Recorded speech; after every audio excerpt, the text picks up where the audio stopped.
Here we are, the weekend before Memorial Day, and we're going to do something a little different for you. Last week, I did a podcast, and really the topic of the podcast was sort of optimism for the 2020 college football season, everything going on with the coronavirus and some of the progress that's being made and some of the hot button topics in the college football community as we creep closer to opening day. I think the optimism is increasing. Not only is the news getting better by the week, it's getting better by the day.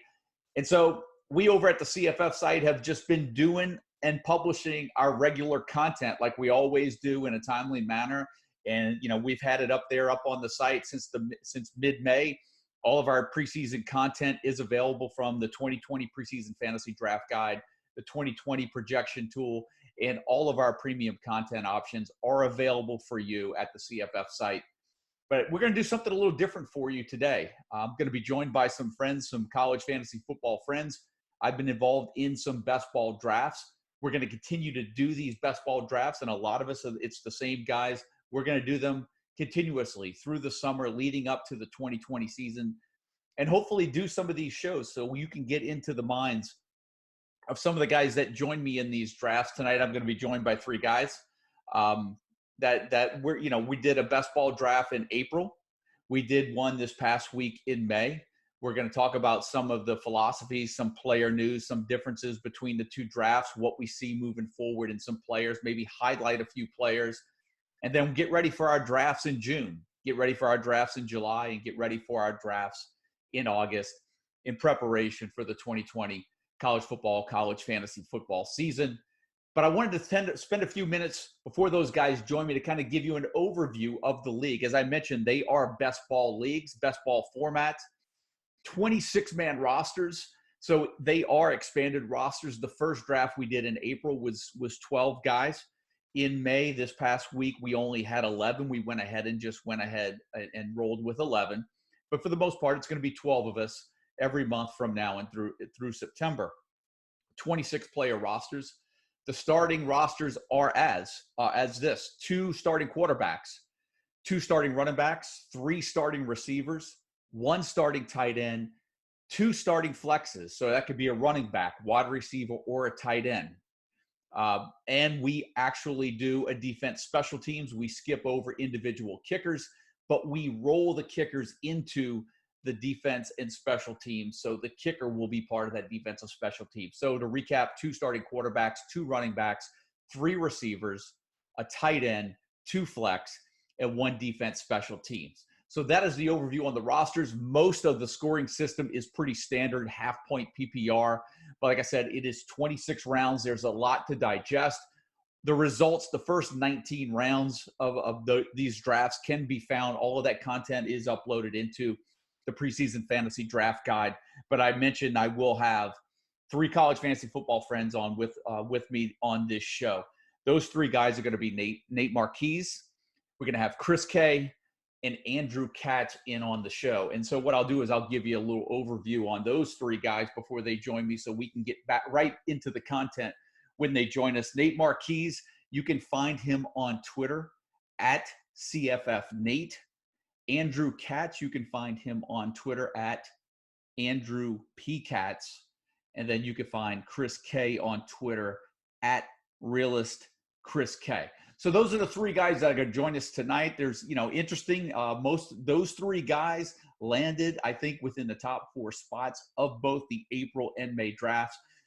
So I'll be curious to get some of their answers. I do have some questions for them. But what we're going to do is we're going to treat it more or less just like a roundtable discussion. I do have some questions for them. I want to give you guys a different perspective. I want to get their perspective on a few players, some draft philosophies, and give you more than just what's inside my mind as well. So that's what I'm hoping to give you guys and offer you guys on this show, is just a broad scope of what to expect and kind of touch on some players as you transition into some of your drafts. I mentioned on last week's podcast, hopefully a lot of you guys are planning your drafts a lot later this year. And then that way, I think when we get into mid-June, late June, I think we're going to know 100% what's going down for the college football season. So without saying any more, we're going to get ready and get those guys into the studio here. So as I promised, I've got 3 college fantasy football friends here. Chris K, Andrew Katz, Nate Marchese. Welcome in, guys. So, this is really cool because really with me just starting to do the podcast and starting to do the shows, I've never really done them. I've always done them by myself. So, look, there may be some growing pains. There may be some hiccups. We may hit some bumps in the road, but we'll figure it out just like everybody else right now working at home. So if a baby walks in or somebody's got to go change a diaper, or if a dog walks in, man, this is all good. Let's figure That'd probably be me. And let's just hang out and have a good time. If a baby walks in here, I'm in serious trouble. So I'm going to have to go if that happens. No. So look, guys, I have a few questions here. I'm gonna go ahead and kind of tee it up a little bit, and then this is open forum, so we'll just we'll just go with whatever. I mean, look, if one of you guys start feeling the sauce a little bit sooner and feel like you got to randomly shout out a question, go ahead. But one thing that's really interesting in looking at all of our picks is that us four had the first 4 picks of the April draft that we did, but I believe you 3 landed in the top 4 once again, right? So here's my question, and I'll start off with you, Chris, because you had, I think, the top 2 picks. You had the top 2 picks in each draft, didn't you? I think I picked second in both of them. Okay, so you went with Hubbard and Patterson in consecutive drafts, right? Or Patterson, Hubbard in whatever order. Yeah, I went Chuba in the first one and Patterson. I wanted Chuba in the second one too, but somebody had my dog Nate here got him for me. That's right. I was hoping he would go. I was actually funny. It was funny. I was talking to Andrew that morning, and I was like, I really want to try doing like late QBs, which pretty much everybody ended up doing, which is interesting. So I was either going to go, originally I was going to go Sam Ehlinger and put like money where my mouth is this offseason, or I was going to go Chuba, and then at last minute I said screw it and went with Patterson for the upside. So here's my question for you. Fields, I know, was available for you in the first round, and obviously Fields has been passed on. You said Ehlinger. Do you feel that Ehlinger is he your top quarterback heading into the season? Because I'm kind of curious. For me, in a 2 quarterback format, I'm actually surprised that quarterbacks did go a lot later in the second draft, because I would think everybody would want to nail down. I know I went Fields in the first draft, but was Fields ever a thought for you? You say an Ehlinger, so I was just curious if Fields was ever a thought for you. Well, the thought was, if Chuba was gone first, I would go Fields. If he wasn't gone, I was going to go Chuba, or whatever, how you pronounce it. I should just say Hubbard. But with all my Rattler talk, I was even considering Ehlinger for a little bit. But no, it's pretty much at that point it ended up just being a running back, just going away from quarterbacks for the time being. It took me I think 7 rounds to take a quarterback. So, well, speaking of running backs, Nate, I looked at both drafts, and I think when you look at both of the drafts, you were the only person that did not have more than 2 running backs on your roster through 8 rounds in either draft. Is that sort of you're feeling the running back depth this year? Is that why you're kind of passing on a lot of running backs early? What's your thought on that? You were the only guy in both drafts to not have more than 2 running backs on your roster through 8 rounds. Yeah, running back depth is definitely a part of it. I mean, there's some insane amount of depth. I was looking at it towards the end of our last draft in May.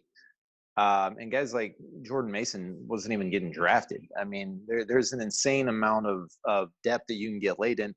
But honestly, part of it is that both drafts, I was in the top 3 picks. I want to say I was first in May, third in overall in April, and came away with Hubbard and Patterson, same as Chris did, just in opposite drafts. And it's kind of like one of those deals. Whenever I've got a, kind of a workhorse lead guy like that, I'll probably snag another one on down the road in the next handful of picks. And then after that, I feel like it's time for me to kind of fill up my roster with some high quality wide receivers, to be honest. Yeah, I think you and I think I had the same philosophy in the first draft, because it seemed like, first of all, in both drafts, Hubbard, Patterson, Fields went 1, 2, 3 in both drafts. So there seems to be at least some sort of consensus for the top 3. I felt like that in the first draft when I drafted. It's the reason why I went Fields. I think in maybe the second spot of the first draft, I felt like if I got Fields, I was on lockdown for quarterback, and I didn't really have to worry about that position for a little while. The second draft, I was in the 8th spot, felt a little differently, and I think I went maybe 5 or 6 rounds before I drafted a quarterback. But then I think I went 3 consecutive quarterbacks at that particular point, feeling that I was on the verge of maybe a tier at that point, and which is why I drafted a lot. Now, Andrew, for you, you were in the 4 hole for both drafts, and it seems like on both drafts we had Hubbard, Patterson, Fields in maybe a different order. For you at 4, I'm kind of curious, were you kind of hoping that maybe one of those 3 guys would have dropped?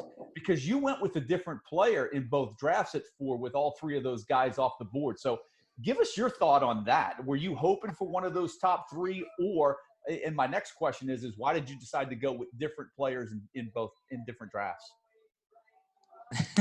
Fair questions. So I definitely subscribe to the consensus that Hubbard and Fields are 1 and 2, and I think that you can make an argument on the order there. Patterson, I'm totally fine with him in the first round, but I don't know if I necessarily absolutely grab him if he falls to me.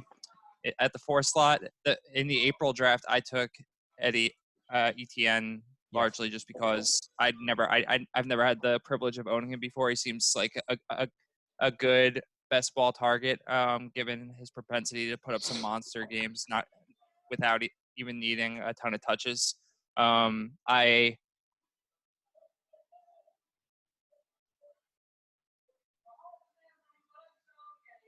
think we lost you there I think we lost him for a second. Andrew, your line's, I think, a little buzzed right now.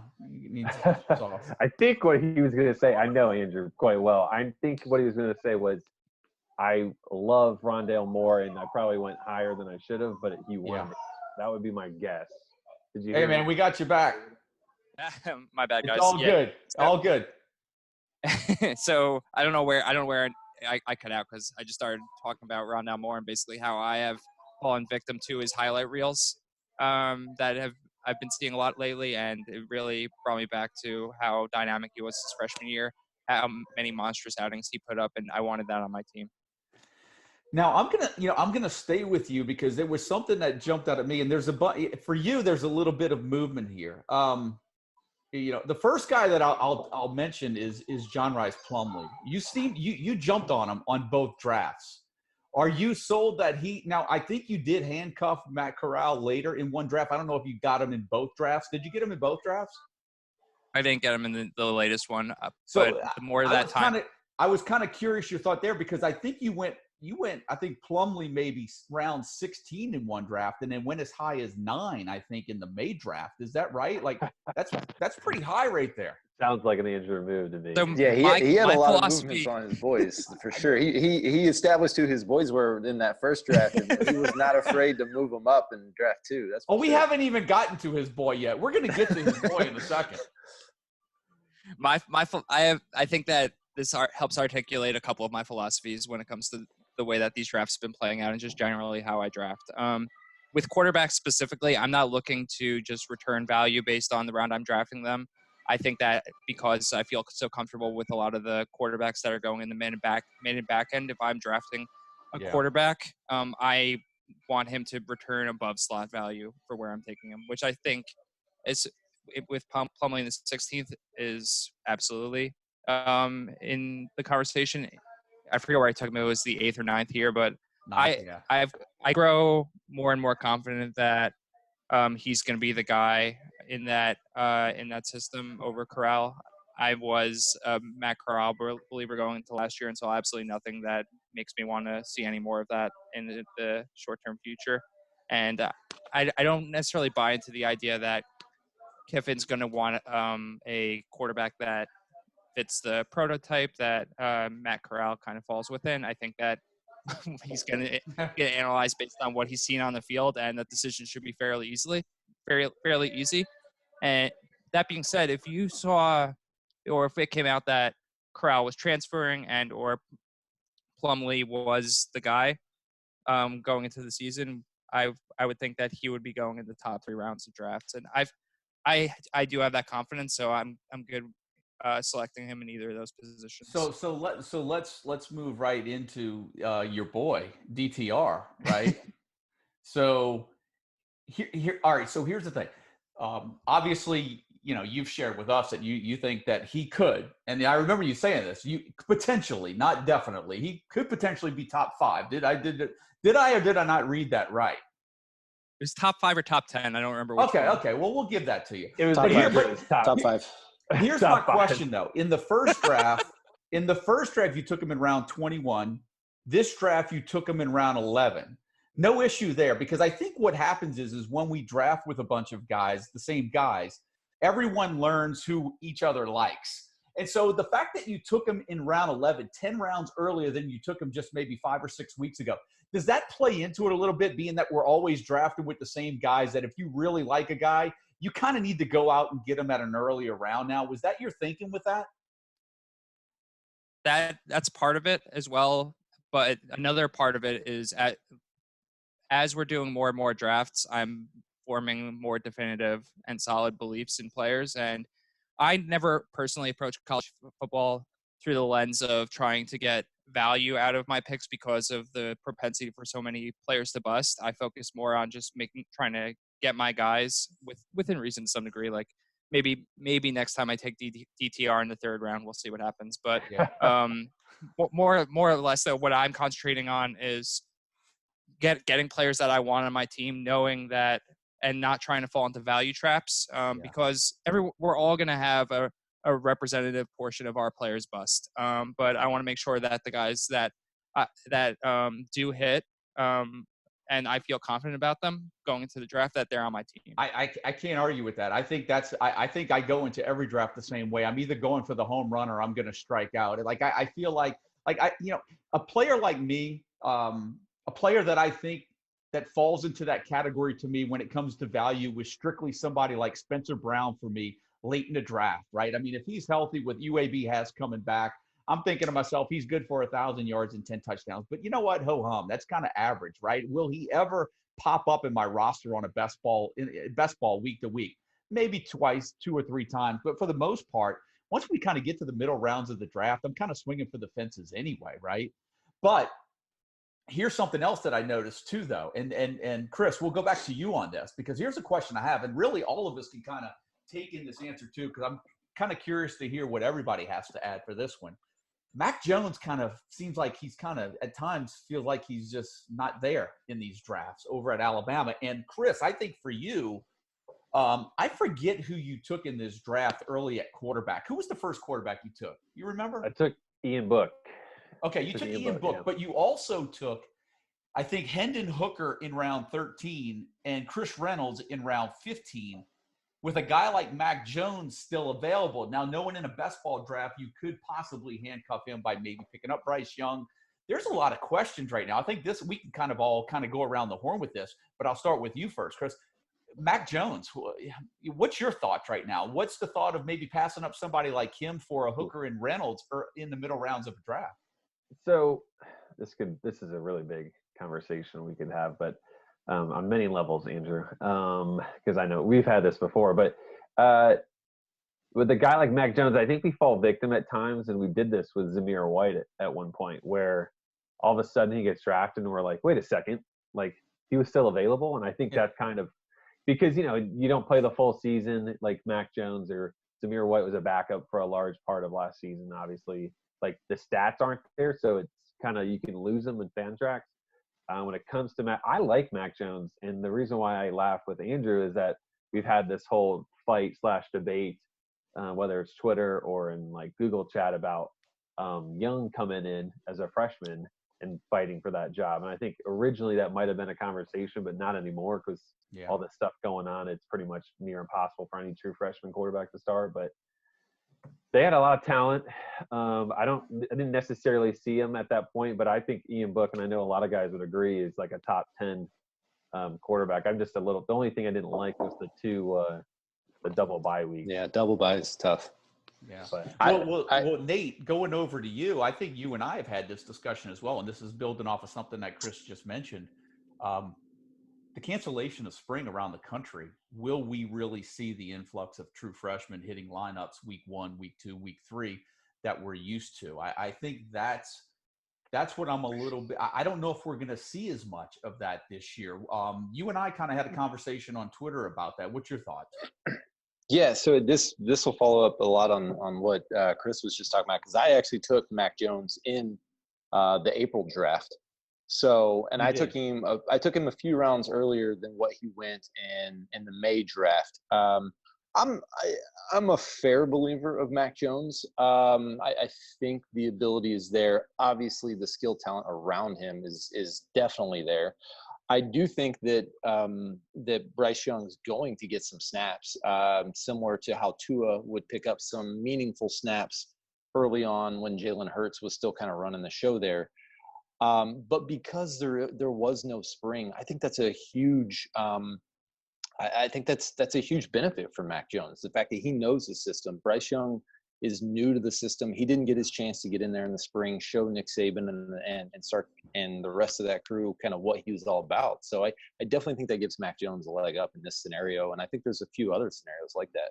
Yeah, I think Mac Jones is going to be one of those where you're either going to like him or you don't. I don't know if it's a value pick, depending on where he goes. Like you mentioned, you did take him in the first draft. But what's interesting is I couldn't ask you that question because I think by round 12-ish, you had already had 3 quarterbacks on your roster. So at that point, you were really not looking for Mac Jones. I was the same way in this last draft. I went quarterback back to back to back, I think, in maybe rounds like 7, 8, 9.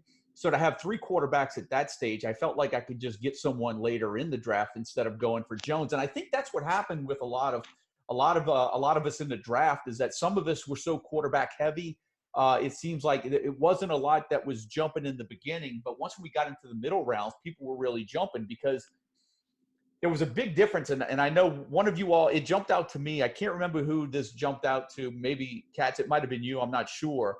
But in the first draft that we did, 15 quarterbacks were selected within the first 4 rounds. In the second draft that we just completed, only 7 were drafted in the first 4 rounds. So there was definitely, yeah. And this kind of plays into the point of what I tell people all the time that email me about what should be my philosophy going into a draft. Should I get 2 running backs first? Should I get a quarterback? How should I?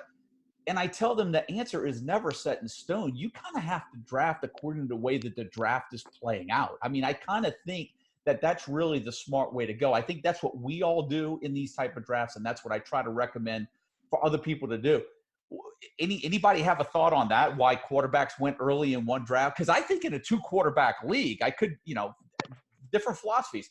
In a 2 quarterback league, I do think locking down that first quarterback is vitally important. I know that there's value late, but if you're looking for a potential guy to give you 30-plus points every week at the quarterback spot, which is really what you want, odds are pretty good you're going to have to jump at one of those guys early in the draft. Yeah, I just kind of see it as a situation I feel like as a group we learned after the first draft that there is some pretty nice depth at quarterback. There's definitely a handful of players, and DTR is kind of an example of this, and really JRP is too. Players that have high upside that you can get a little bit later on, they could possibly bust. But at that point, rounds 10 or later, you're really just looking for high upside guys, high ceiling guys. But I think we learned after the first draft that quarterback and running back has some pretty nice depth late. Whereas wide receiver, I kind of felt, and I was looking through some of the draft grid of our May draft, there's a bunch of wide receivers that went early, and then there was a little bit of a drop off, in like rounds 3, 4, 5, and then they kind of started to pick up again. So I felt like everybody in the second draft had kind of learned, man, I need to go get some high-end wide receivers and take advantage of that top-end level there. Well, it's interesting because that plays into my next question. Andrew, I'll throw this one to you, because the other thing that I was noticing when I looked at the matrix of both drafts, that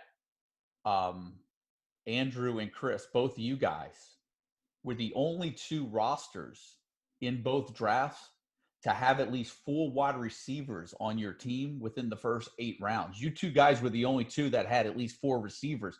So it seems like, Andrew, am I wrong? You're kind of subscribing into that theory a little bit too. A lot of depth at quarterback, a lot of depth at running back, maybe not so much at wide receiver. Maybe I go up early and get the elite guys. What's your thinking right there? Or did it just coincidentally work out that way? I wouldn't say it's necessarily coincidence. Like I was saying before, like I am largely not targeting quarterbacks early on unless I see someone that I really think can return value a couple of rounds above where I took them. I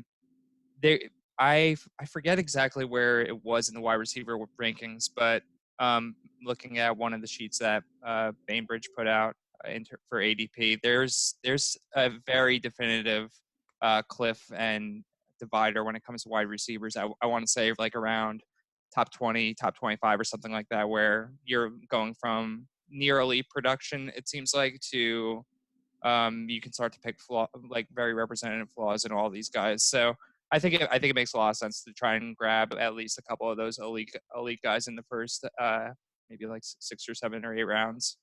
And that's been more or less my mindset in these first couple drafts. Chris, how about yourself? Anything that jumped? Was that something that was really planned? Something that just kind of you just coincidentally happened? Or you kind of have the same viewpoint?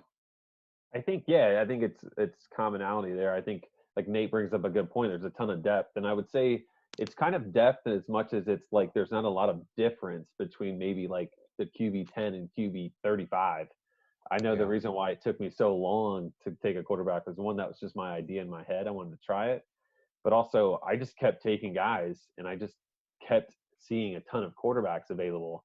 I had like, I think at one point on my queue, there was like 15 guys I thought were maybe really, really good performers.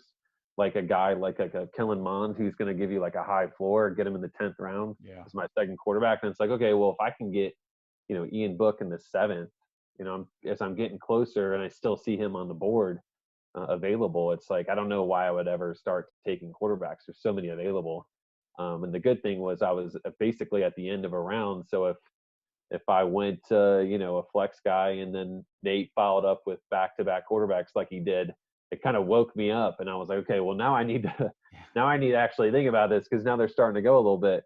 But for the most part, I think, like Nate said at the very beginning, the depth was there for both those quarterback and running back positions. And like the names, receivers at the top are just so like intriguing to go after. You know what's interesting is that every time we do these drafts, and I tell this to people all the time that send in emails, the first 5 or 6 rounds, unless you're incredibly unlucky, which happens. I mean, there's tons of busts that happen.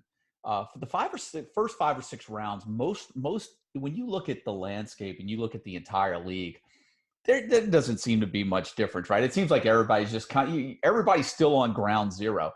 I would argue, any type of fantasy draft, and even in these best ball drafts, it's kind of once we start getting into that 10th round and a little bit later, like we were mentioning earlier in the show, Andrew, where I kind of go for the home run or bust. It's like, man, like last year was a great example. I felt, sometimes you go for a guy. I didn't know Patrick Taylor was going to get hurt, but I thought just knowing the system that somebody like Kenneth Gainwell would get a significant amount of touches. That just happened to be some type of luck for me. But do you guys kind of share the same viewpoint on that, where, the first 5 or 6 rounds, there doesn't seem to be a lot of difference. It's just everybody's just kind of figuring out who they like and who's projected to do well, who they like. That's who you kind of go get. And then once when the draft kind of settles down in the middle, that's sort of when you kind of go for some of those DTRs, like you were saying. I mean, do you guys share that same type of philosophy as well? Yeah, I definitely do. I mean, when it comes to the first handful of rounds, there's really not any major surprises. I mean, if somebody gets taken a little bit earlier than what you expected, you're talking about somebody going a round or 2 earlier than what you expected. It really gets fun once you start talking about rounds, like 12, 15, 16, somewhere in there, when you start seeing dudes getting drafted and you're like, oh, geez, I didn't even have that guy on my board. And he just went off in around 15. And I'm sure that I'm probably taking guys that are, quote, my guys, that may not be super high on other people's boards. But that's when, once you get into that part in the middle of the draft, it's like, okay, I'm targeting my guys now, and I'm not real worried about what I should do here. This is who I want to go home with at the end of the day. Yeah, I feel that as well. Now, Chris, I'll jump to you because Andrew kind of touched on this earlier as well. Best ball format, it's different, right? So, I'll bring up something that I did in the first draft. With so much uncertainty going on with Oklahoma, obviously we know that Hazelwood is hurt now, but when we drafted in April, we didn't know that. So I jumped on Hazelwood and Weiss, both a little earlier than I probably would have taken them in any other draft, but I wanted one of those two guys. I wanted both of them. In the best ball format, is that something that you look at where maybe you would do, a Mac Jones with a Bryce Young? Would you do something like that? Some of these programs right now where there's not a lot of clarity in position, I think I could throw out Utah running back position right now being one as well. Where do you guys feel on or would you rather go with somebody that you feel is sort of, Andrew, I got your opinion on this. Chris, how do you feel about that with the handcuffing situation in best ball leagues? I think handcuffing makes a lot of sense if it's the right position, right? Like a quarterback under Leach, right? Like an Oklahoma quarterback, or maybe like you said, a Utah running back. I think one thing that I'm a little bit where I play a little bit more towards the high floor, which is not necessarily the best ball strategy, but I think one that's a huge one that's come to mind to me now that I feel like this next one I want to jump on a little bit more aggressively is Mississippi State receivers. Like if we would know one of those guys was the number one guy, I mean, he'd be a top 3 or 4 round pick easy. Yeah. Like easily. So, I think, I don't know where he went, Osiris Mitchell, but I remember him going and thinking like, man, like if he's the guy that's like the pick of the draft, because he was not high at all. Worst case scenario, you do what you did, you take a Hazelwood, and then knowing, because I think there's definitely a debate between Rambo and Hazelwood, there was Hazelwood and Weiss at the time. You take 2 of them and you hope you get it, but knowing that if you get one of them, you pretty much have a receiver locked in for the entire season. So, using 2 picks to get a guy that's going to average 20 plus fantasy points is not bad. That's a great point. And, the one thing that we'll probably see is a lot of movement, particularly now. I don't know if so much in the June draft, but probably in July, when we kind of get some news. Like, this is something I never brought up to you guys before, but something I want to ask because there's a bunch of players out there. You mentioned the receivers at Mississippi State. We obviously have the receivers over there at Washington State that are going to figure into this too, right? So, there's going to be a lot of jockeying in the rankings as preseason. That's really where not having spring practice has really been a little bit of a detriment to a lot of folks out there doing college fantasy football homework. Now, and of course, if you're diehard, like us, we kind of have the pulse on it. We like to think we have the pulse of what's going on, although we don't really know for sure until those camps happen. Are there any players right now, Andrew? I'll throw this one to you right now. Are there any players out there right now that you've seen, and this is we'll go around the horn on this one, players right now that you're looking at that you feel could possibly have a really good year, but you're just a little hesitant. You kind of hit the pause button and you shied away from them in these best ball drafts because you just don't have the warm fuzzies? Or you have 1 or 2 names for us? It's a good question. I'll start off with mine. Mine right now is Nakia Watson at Wisconsin, right? I kind of feel like everything's kind of in place for him to be the number one. How could you not want the number one running back at Wisconsin? But boy, there's just something inside of me that just says, man, I'd like to know a little bit more before I commit to that. There's definitely, guy. I mean, it's like, and what player doesn't give Andrew the warm fuzzies, first of all? But a good one for me, I would say, is the Wyoming quarterback situation with Chambers and Levi Williams, and I love both of them because I think Chambers, there's a lot of questions about his ability to hold up, considering their game plan when he's in the ball game pretty much necessitates exclusively running, whether it's him or Valladay, and he's getting just a ton of carries, and we've already seen in both of his seasons that there's questions about whether or not he's going to be able to take that kind of a beating. Levi Williams, the Josh Allen comps feel very valid. The guy's a huge dude. He's shown an ability to run. He's got a cannon for an arm, and there's accuracy questions there. as evidenced by his bowl game performance. So for me, I haven't pulled the trigger, I don't think, on either of them in either of our drafts so far, but that represents the sort of situation where I would lean more into a handcuff approach, where I don't have the certainty that I would like to just draft one of them, and I would need both of them versus as opposed to the Ole Miss situation where I'm like very confident about Plumlee being the guy there. Yep. Nate, what about you? Any big names that you've kind of shied away from? I threw out Nakia Watson. I think for me, another one might even be Zamir White down at Georgia as well. I could probably list about 5 or 6 guys for me that have potential to have a really good year, but I'm a little hesitant to kind of go head first in that water right now. Yeah, absolutely. Without the spring practices, obviously things are real weird. We normally have a fair amount of information through spring games and practices and feedback from the beat writers and stuff like that we don't have right now. I'm with you, Zamir White. He's not he's not somebody I'm really looking at hardcore at all. You'd mentioned Watson at Wisconsin. I actually drafted him in the May draft, and because I felt like it was good value from where I was at to get the lead Wisconsin back. And I immediately had buyer's remorse. And I told myself at the end of the draft, I'm going to go ahead and get Julius Davis, who I think is a really talented running back that's just had some injury issues. I went ahead and snagged him at the end of the draft just to kind of, save my ass if something happens and Watson doesn't turn out to be as good as what I'd hoped. So we all can't bang on you at the end of the year, right? That's right. That's right.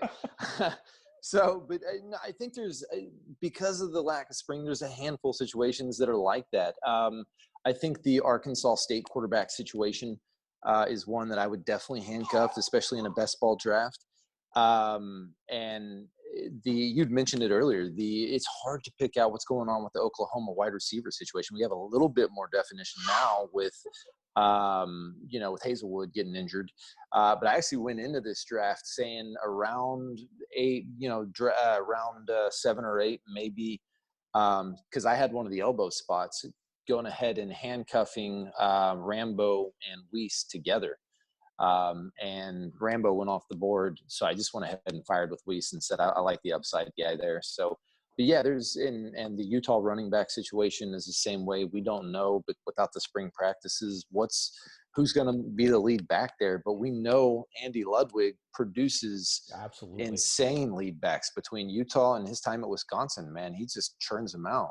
Yeah, I think it might have been you, Chris. I could be wrong. Didn't you take both of the Utah running backs in the draft? Did you have the first? Who had the first pick in this? That was me. I did. I took. You took both. I teamed them up in rounds 14. I'll tell you what else I like about that though is that you have the Utah tight end Keithy as well. Yeah.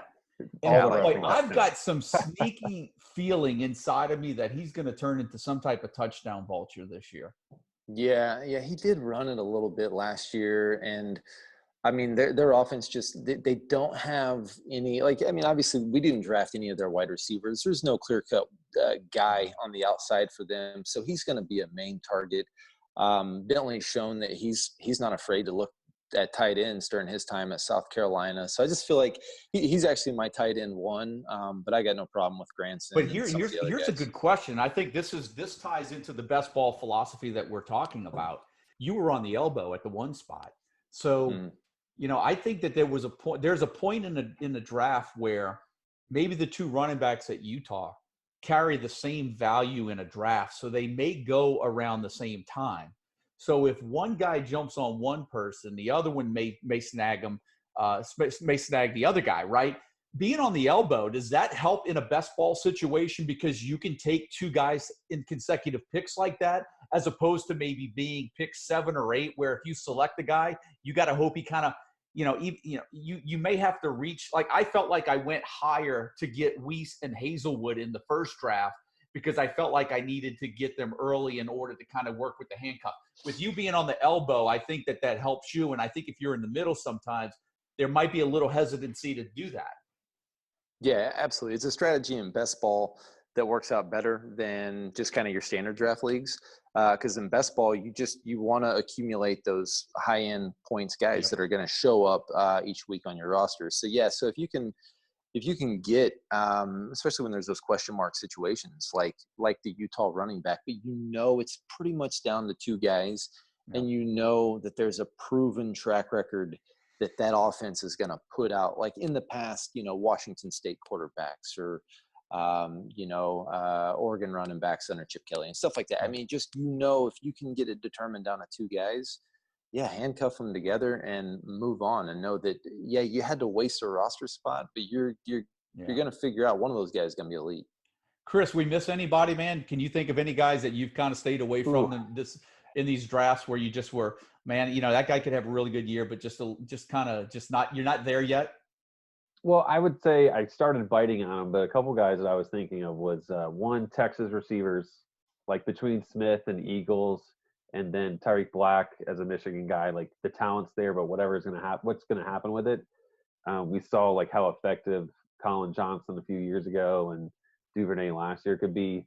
One guy I got, DJ Williams. Like at times last year, I was like, man, this guy is great. Like why did Auburn wait so long to like start utilizing him, especially with Booby being banged up all the time? Like it feels like I should be more confident in him with nobody really behind him at running back, and with Bo Nix not really being like the superstar quarterback. He feels more like a Ellinger to me than anything. And then the other one I was thinking of, and I just lost it, was how about this name? Last year, how high was Jafar Armstrong going? Like insanely high. Everybody loved him. Pass catching ability. He's great on the rushing and limited action. And then last year, man, what a sad season that was. Him getting hurt early, and then he just never came back from it. Getting him was like pretty great. Who knows what ends up happening?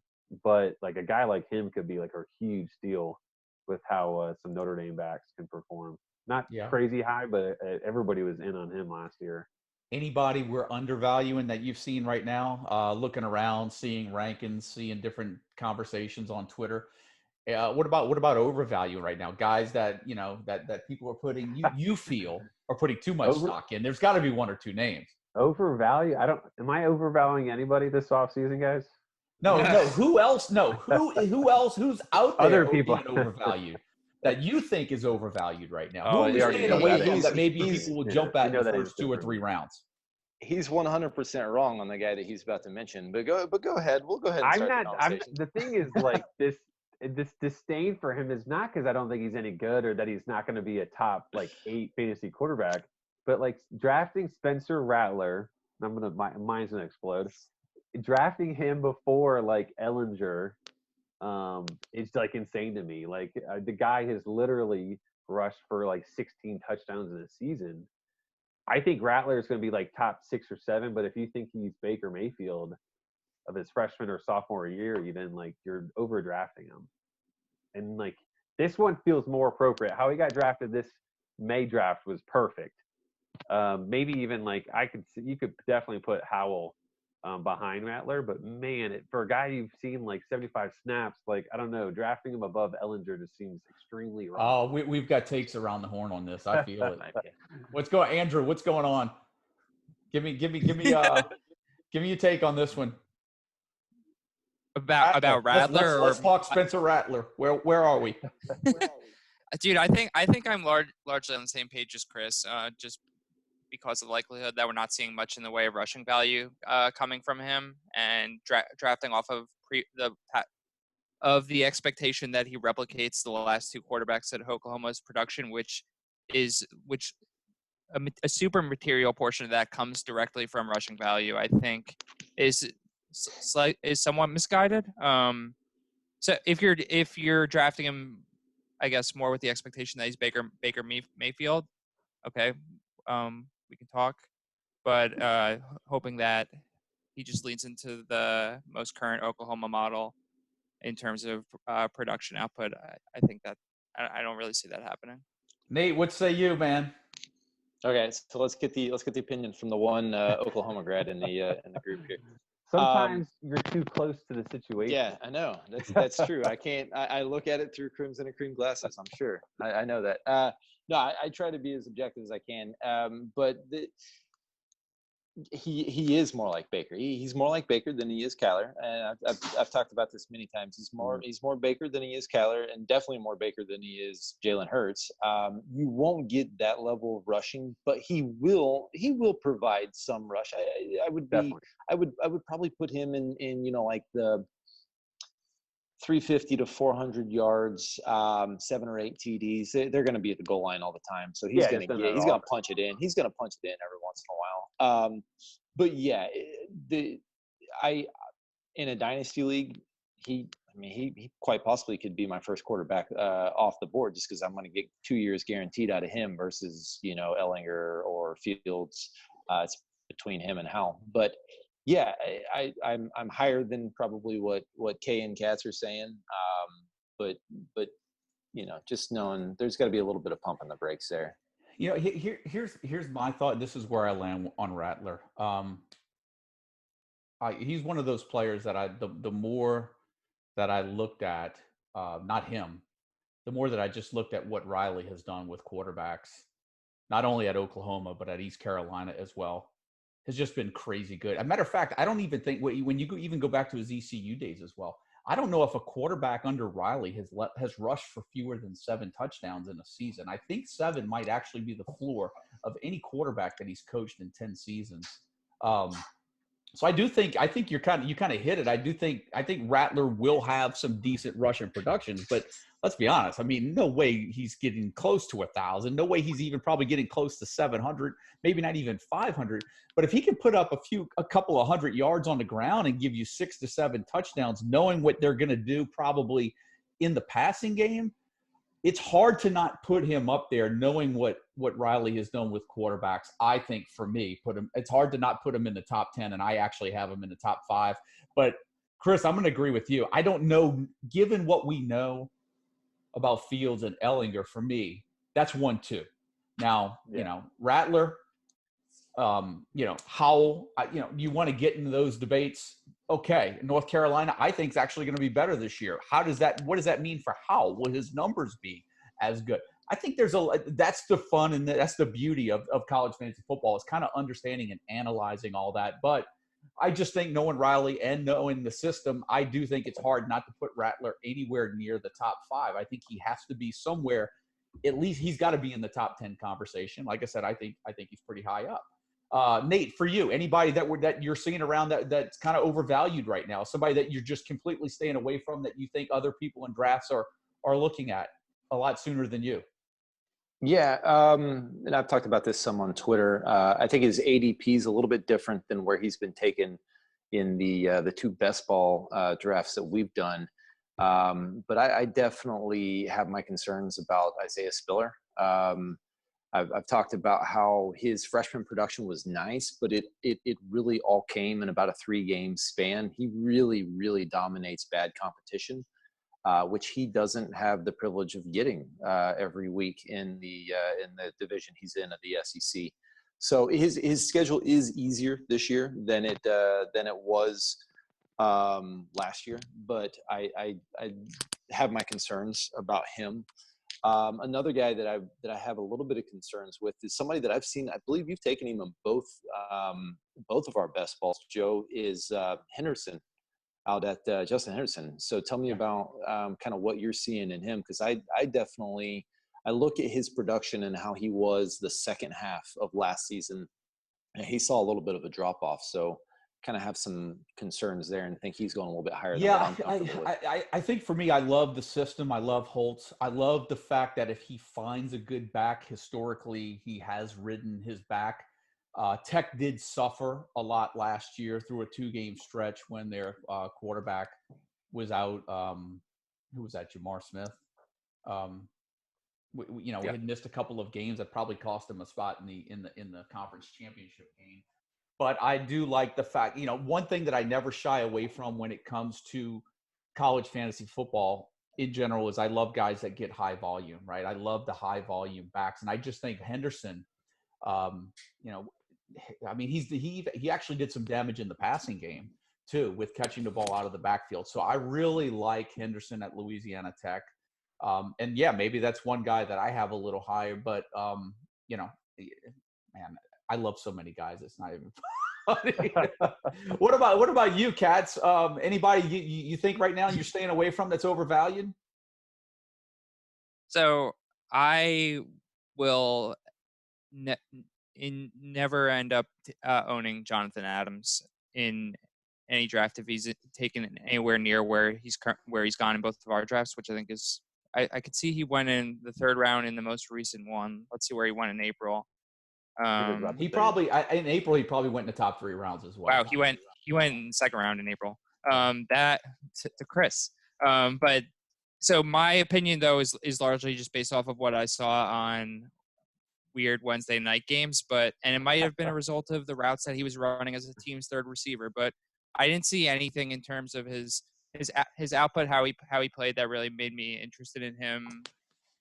In terms of just his skill set and his attributes, he's the only known quantity really in that offense as a receiver at this point, and we know that that offense produces high quality receivers. So you can draw the conjecture there pretty easily with that.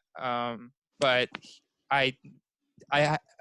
I think that personally, there's a higher likelihood that someone else steps up than he just naturally ascends by means of being the most experienced receiver in the room. Fair enough. I mean, yeah. I obviously they got Paul now, the transfer from A&M. Well, I think Green's back for another year. Brandon Bowling's there as well. Probably a little undersized to kind of play that lead one role though. But we'll see. I mean, obviously, there's no shortage of Anderson doesn't have a shortage of depth over there. But I do. Yeah. I'm sorry. I was going to say there was one other guy that before we changed the subject on that just popped into my head that I've seen going a little bit earlier than what I would definitely be comfortable with, and that's Tyler Vaughn's has been going in like the top 5 rounds of some drafts. I think that's for me that's a little wild just because I don't have a clue what's happening with who's going to be the lead guy in that whole wide receiver group as a whole between him and Amon-Ra St. Brown, and London's got Drew McCoy. I mean, they just got so many weapons that I feel like there's a strong chance he could be the odd man out there. That's interesting. I feel like if Vaughn's was the odd man out, I don't know. I don't know. I feel like Vaughn's and St. Brown are the two that I feel are locks, and I think that's why they're going sooner. I'm really intrigued by London. I'm more curious to see what McCoy's going to come in. I'm kind of curious to see where he's going to fit in the grand scheme of things because London looked like a monster when he, with the playing time that he got at the end of the year. But I can't argue with that. There's so much receiver talent at USC. But when you look at 3 receivers, I think caught at least 70 passes last year. If Vaughn's lands in that one of those top, it's hard for me to see Vaughn's not catching 70 passes being one of those 3 receivers this year. But that's a great point. There's a lot of receiver depth at USC right now, and we know they're going to sling it around in Graham Harrell's offense. So yeah, I think what people are, and that is aggressive for me too. Even like I love those guys out west, but like I think what people are thinking is you have the upside of Pittman with the floor of, like you said, 70 catches in a league that doesn't necessarily play defense all the time, things like that. Yeah. So I think that's what you're looking at. And then the one guy, we don't have to talk about him, but this past draft, Jamie Newman going like 4th round to me, or maybe even 3rd round, was like baffling. But I think it was 3rd round. You know why? Let's just get this out there right now. Kyle Francis wanted his name said on this video, and that's why he grabbed Newman as soon as he did. Let's just be honest. Come on. He had to stay strong with his Georgia boys. He had to. Had to be. Yeah, no, to I'm follow with you too. up. I actually think right now Pickens is the guy that I would want from Georgia, and I think I'm staying clear of everybody else right now. I'm just not sold right now. Yep, totally agree. Anybody else? We're missing anybody else? Any names out there right now that you're seeing that like big question marks, there's one out there for me that I'm really kind of paying attention to. I think there might be a guy that's being a little bit forgotten about. And I told myself that I would draft him in this latest draft, if he was still around late. But with us only having 11 guys, it seems like the player pool was just even more stacked. I mean, I don't know about you guys, but I feel like I could probably draft 30 rounds and feel like there's enough talent still out there. But I am not convinced that Jerome Ford is rolling into Cincinnati and just taking the job over from Dokes.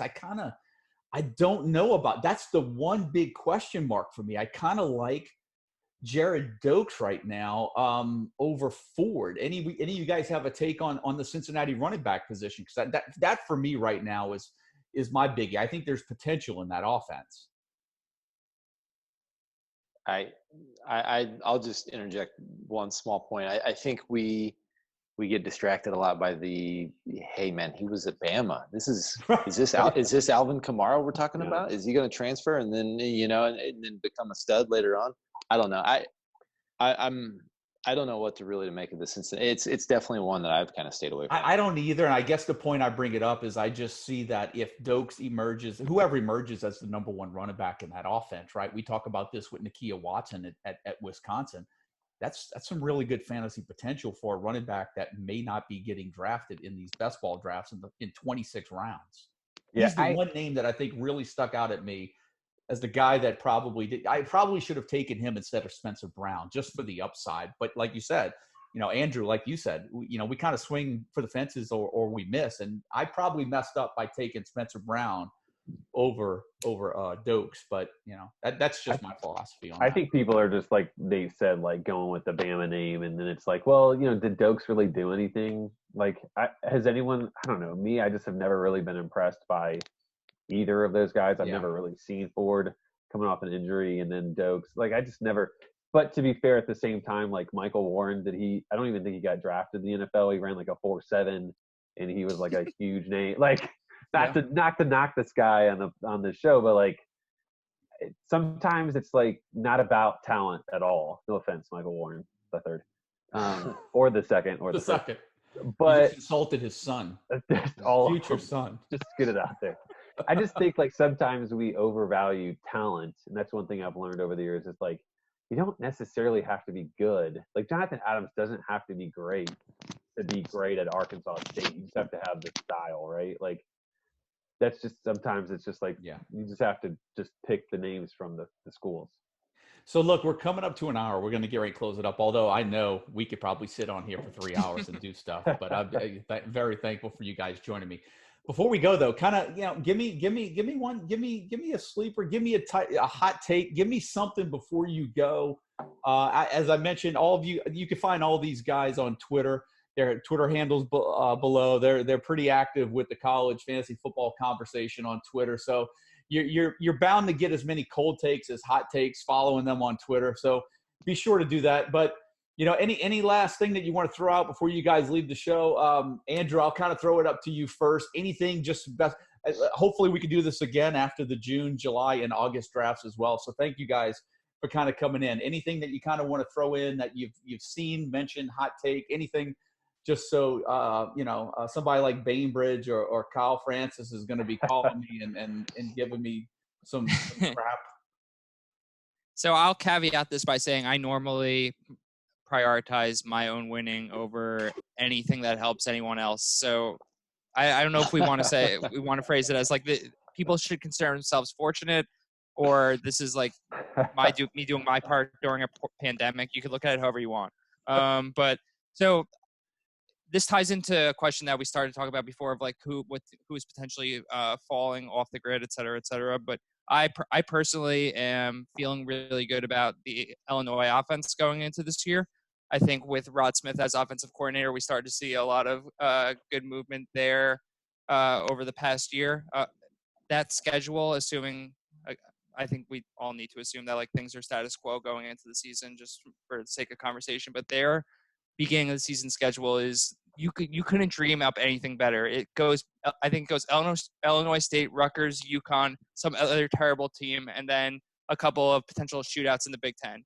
Yes, things get interesting and difficult in the second half, but that to me said like that I couldn't imagine anything setting up better than that. Brandon Peters, when he was healthy last year, put up some very usable stats, and on an offense that I believe they were in the top 20 in pace last year.